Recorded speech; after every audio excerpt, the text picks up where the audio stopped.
નમસ્કાર વિદ્યાર્થી મિત્રો, ફરીથી ઓનલાઈન સેશનમાં આપ સૌનું હાર્દિક સ્વાગત છે. આજે આપણે અમુક નેક્સ્ટ ટોપિક પર આગળ વધીએ છીએ. હવે આજે નેક્સ્ટ ટોપિક છે એ નેક્સ્ટ ટોપિકની થોડીક ચર્ચા કરી તો એ નેક્સ્ટ ટોપિકનું નામ છે escape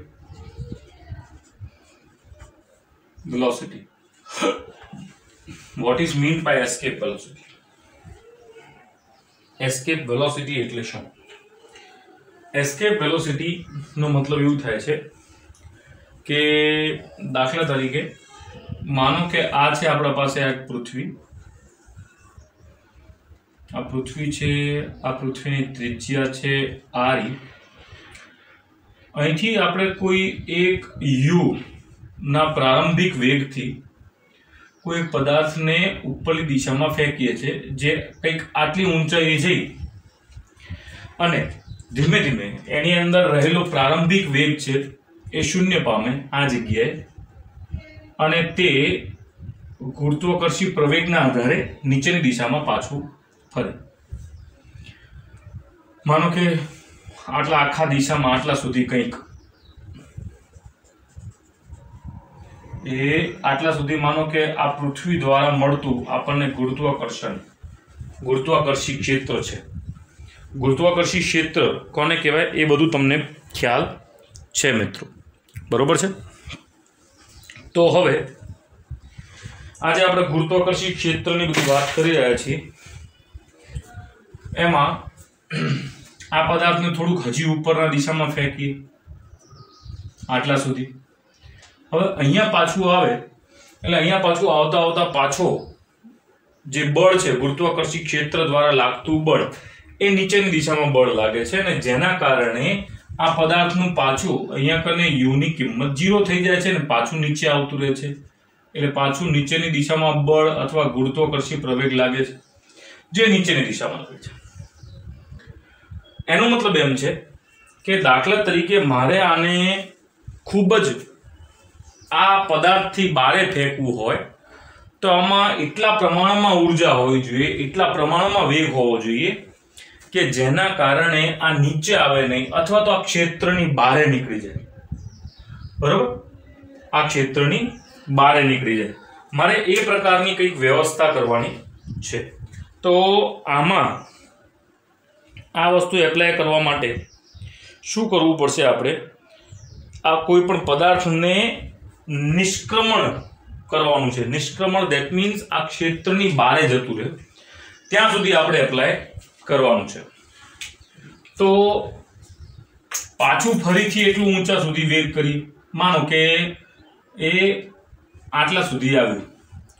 હવે આમાં એવું જરૂરી તો છે નહીં કે આપણા પાસે દરેક વખતે જીની કિંમત 9.8 રહેશે. તમને બધાને ખ્યાલ છે કે જીની કિંમત જેમ જેમ ઉપર જાય તેમ તેમ એની કિંમત ઘટતી જાય છે.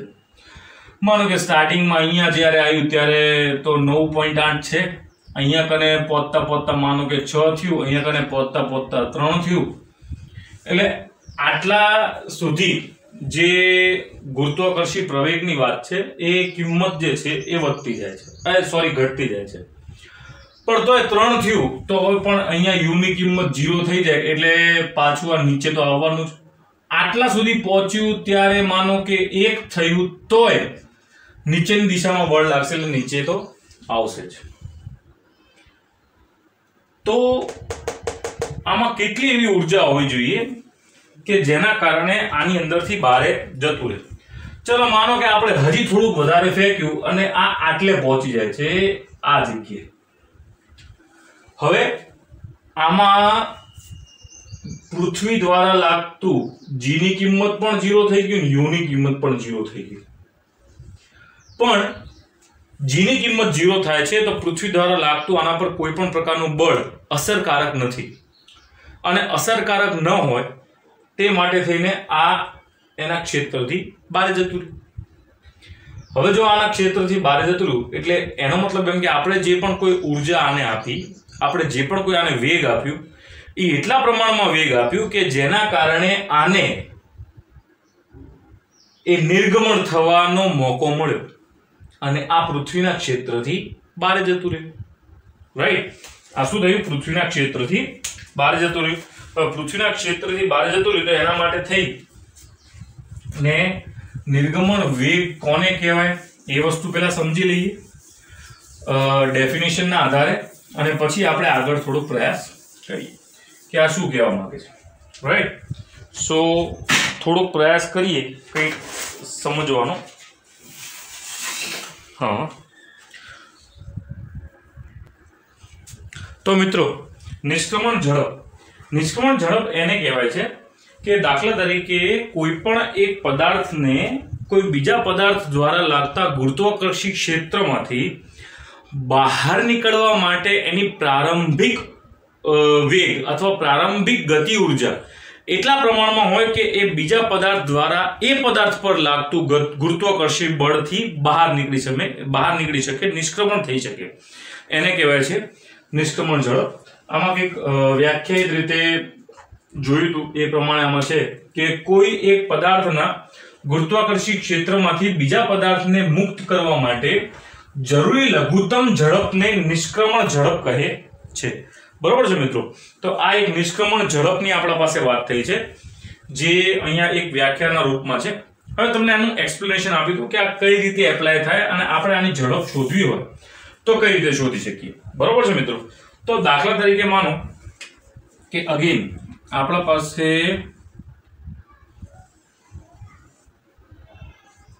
સમથિંગ આ પૃથ્વીનો ગોળો છે.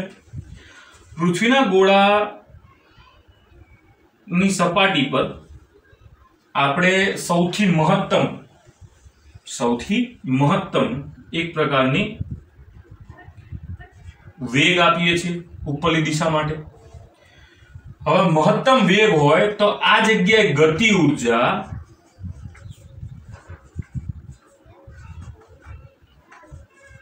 મહત્તમ હશે. પછી આપણે જેમ આને ઉપરની દિશામાં મોકલીએ એટલે એમ આની ઊંચાઈ વધતી જાય. રાઈટ, આના સપાટીથી આની ઊંચાઈ વધતી જાય તો ઊંચાઈ વધે તો એના આધારે સ્થિતિ ઉર્જા એટલે mgh ની કિંમત વધે. mgh ની કિંમત વધે છે અને સાથે સાથે v ની કિંમત શું થાય છે? ઘટે છે. v ની કિંમત ઘટતાની સાથે માનો કે અનંત અંતર એટલે ગુરુત્વાકર્ષી ક્ષેત્રની બહાર નીકળી જાય છે અને એ એવા પ્રકારમાં બહાર નીકળે છે કે એની સ્થિતિ ઉર્જા મહત્તમ થઈ જાય છે જ્યારે ગતિ ઉર્જા શૂન્ય થઈ જાય છે. એટલે મિત્રો સ્ટાર્ટિંગમાં આપણે વાત કરીએ તો vi આ છે આપણા પાસે પ્રારંભિક વેગ. આ પ્રારંભિક વેગની કિંમત મહત્તમ હોય છે અને માનો કે આ અંતિમે પહોંચતા vi ની કિંમત 0 થઈ જાય છે. vf અને vi, i એટલે ઇનિશિયલ, f એટલે ફાઇનલ એટલે અંતિમ. આ છે પ્રારંભિક, આ છે અંતિમ. અંતિમે પહોંચતા આ વેગની કિંમત 0 થઈ જાય છે પણ મહત્તમ શું થઈ જાય છે? સ્થિતિ ઉર્જા. બરોબર? તો આની અંદર સેમ આપણે એ જ વસ્તુ જોઈએ કે ઉર્જા સંરક્ષણના નિયમના આધારે તો lose of conservation of energy, ઉર્જા સંરક્ષણના નિયમના આધારે જોવા જઈએ તો કુલ ઉર્જાનું જે ટોટલ થાય છે એ શું થાય છે? શૂન્ય. કુલ ઉર્જાનું ટોટલ શું થાય? શૂન્ય થાય. એટલે laws of conservation of energy. Laws of conservation of energy નો મતલબ કે ઉર્જા સંરક્ષણના નિયમના આધારે કે ટોટલ એનર્જી જે છે એ અચળ રહે છે અથવા તો ટોટલ એનર્જી એટલે બધી કુલ ઉર્જાનો સરવાળો જે છે એ શૂન્ય થતો હોય છે. તો જેના આધારે આપણે એમાં લખી શકીએ છીએ કે ટોટલ E net બરાબર ડેલ્ટા કે પ્લસ ડેલ્ટા યુ. આ જે છે એ છે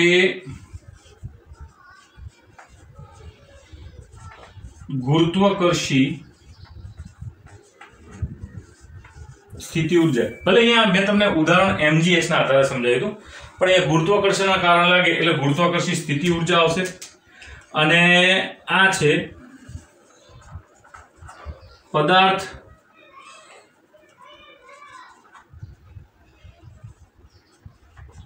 દ્વારા ગતિ ઉર્જા અને આ તો થઈ કુલ ટોટલ એનર્જી.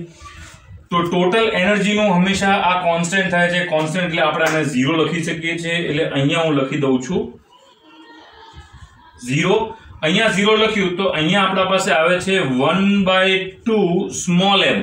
કેમ સ્મોલ m? કે અહીંયા આપણે જે પૃથ્વીની વાત કરતા હતા, પૃથ્વીના ગોળા પર અહીંયા કન કોઈ પણ આપણે પદાર્થને ઉપર મોકલવાની કોશિશ કરતા હતા તો આ પદાર્થનું દળ માનો સ્મોલ m છે અને આ પદાર્થનું દળ કેપિટલ M છે. એટલે અહીંયા આપણે ગતિ ઉર્જા કોની છે? પદાર્થ દ્વારા ગતિ ઉર્જા, એટલે પદાર્થની ગતિ ઉર્જા પણ કહી શકીએ. પદાર્થની ગતિ ઉર્જા that is 1/2 m. હવે ગતિ ઉર્જા અહીંયા આપણે ડેલ્ટા લખ્યું છે. તો ડેલ્ટા એટલે આમાં થતો બદલાવ. એટલે આમાં થતો બદલાવ આપણે લખવો હોય તો લખી શકીએ છીએ that is vf minus vi નો હોલ સ્ક્વેર પ્લસ આ પ્લસ અહીંયા આપણા પાસે આવે છે ગુરુત્વાકર્ષી સ્થિતિ ઉર્જા. ગુરુત્વાકર્ષી સ્થિતિ ઉર્જાનું સૂત્ર આપણે કાલે જ લેક્ચરમાં જોયું હતું that is -gmm/r. આ છે આપણા પાસે ગુરુત્વાકર્ષી સ્થિતિ ઉર્જાનું સૂત્ર. આના આધારે આપણે એક દાખલો પણ કર્યો છે મિત્રો. હવે આની અંદર ગુણાકાર કરી દઈએ છીએ તો 1/2 m vf squared minus 1/2 vi squared નું ટોટલ. એટલે આને તો આ રીતે ના લખાય, આમ તો ડેલ્ટા v લખી દો, પણ આની કિંમત 0 થાય છે. એટલે હવે 0 કેમ થાય છે? કેમ કે ફાઇનલ v તો 0 થઈ જશે. તો આપણે આને 0 જ કરી દઈએ છીએ અત્યારે જ, પછી 0 કરવાનો મતલબ નહીં. આ અહીં vf બરાબર 0 અને આ સ્ક્વેર નું ફોર્મ છે એટલે ચાલશે. તો 0 equals to 1/2. અહીંયા દેખાય છે તમને કે નથી દેખાતું? Let me check it out first. હા, છેલ્લું એક લાઈન લખાશે. સો 1/2 m vi સ્ક્વેર પ્લસ પ્લસના જગ્યાએ અહીંયા આવશે માઇનસ gmm/r. અહીંયા 0 છે અને આ બાજુ લઈ લઈએ તો માઇનસ ને પેલું જતું રહેશે. તો એના આધારે અહીંયા આપણા પાસે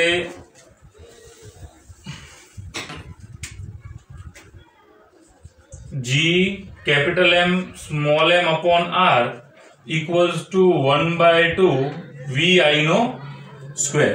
બરોબર. હવે અહીંયા આપણે સ્મોલ m અને આ કેન્સલ કરીએ છીએ, આ 2 ને અહીંયા લઈ જઈએ છીએ તો vi equals to vi નો square equals to 2 g small m/r. આ 2 છે, અહીંયા સ્ક્વેર છે અને અંડરરૂટ માં લઈ લઈએ તો અહીંયા આપણા પાસે આવી ગયું નિષ્ક્રમણ ઝડપ, જેનું સૂત્ર થાય છે વર્ગમૂળમાં વધે આપણે કેપિટલ સ્મોલ r એટલે કે હા વર્ગમૂળમાં 2gm/r. આ છે નિષ્ક્રમણ ઝડપનું સૂત્ર. બરોબર છે. આ સૂત્ર તમારે યાદ રાખવાનું છે. પણ મારે સૂત્રમાં થોડોક ફેરફાર કરવો છે. શું ફેરફાર કરવો છે હું તમને કહું. આપણી પાસે ગુરુત્વાકર્ષી પ્રવેગનું સૂત્ર that is સ્મોલ g બરાબર gm/r². આવું કંઈક થયું છે. તો એમાં અમારે જો gm ની કિંમત બનાવવી હોય તો gm ની કિંમત શું બને? Small g r². તો આ gm ની કિંમત સ્મોલ g r² લખો તો અહીંયા સ્મોલ g r² થઈ જાય. તો અહીંયા કને gm ની કિંમત સ્મોલ g r² મુકતા અહીંયા આપણા પાસે vi ની કિંમત મળે છે વર્ગમૂળમાં 2 g r². એટલે આ સ્મોલ r જ રાખો ને, સ્મોલ r², અહીંયા પણ સ્મોલ r² અને આ જગ્યાએ પણ સ્મોલ r² રાખી દઈએ છીએ. સ્મોલ r² અને r તો એક એક r કેન્સલ થયા તો આપણા પાસે આવ્યું vi બરાબર વર્ગમૂળમાં 2g સ્મોલ r. એક આ સૂત્ર પણ છે અને એક આ બીજું સૂત્ર પણ છે. આ બંને સૂત્ર જે છે એને નિષ્ક્રમણ ઝડપ કહેવામાં આવે છે. હવે મિત્રો આપણે જો પૃથ્વીની વાત કરીએ તો લેટ અસ ટેક અબાઉટ અર્થ નિષ્ક્રમણ ઝડપ, અર્થ એસ્કેપ સ્પીડ. તો અર્થ એસ્કેપ સ્પીડ અથવા તો વેલોસિટી બંને નોર્મલી આના માટે આપણે સૂત્ર એક જ ટાઈપના યુઝ કરીએ છીએ. તો that is VI equals to √2GR. એમાં G ની કિંમત છે 9.8, R ની કિંમત છે 6 × 10⁶ મીટર. આ મેં કિલોમીટર ને મીટરમાં ફેરવ્યું. 6400 કિલોમીટરના જગ્યાએ આપણે 6 એપ્રોક્સિમેટલી લખીએ છીએ. તો VI બરાબર વર્ગમૂળમાં 2 × 9.8 × 6.4 × 10⁶. આ બધાનું ટોટલ કરતા તમે વર્ગમૂળમાં કાઢો એટલે 11.2 કિલોમીટર પર સેકન્ડમાં આપણા પાસે આની ઝડપ આવે છે.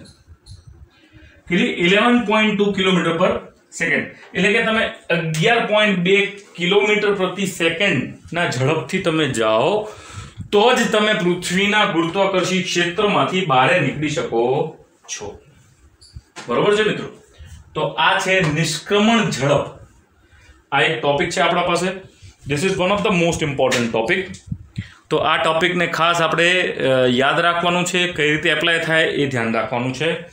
આના આધારે જે પણ ઉદાહરણના દાખલાઓ હોય એ આ બંને સૂત્રો દ્વારા તમે એપ્લાય કરી શકો છો. રેડી મિત્રો? Okay, so keep this in mind. ચોપડા બનાવતા રહેજો. કંઈ ડાઉટ્સ હોય તો પૂછતા રહેજો. Thank you so much. અને હા, મેં એક મેસેજ કર્યો છે ગ્રુપમાં, તો પ્લીઝ એના પર થોડુંક વિચારણા કરી અને મને મેસેજ કરજો. This is about the syllabus, so we need to complete it. Thank you so much.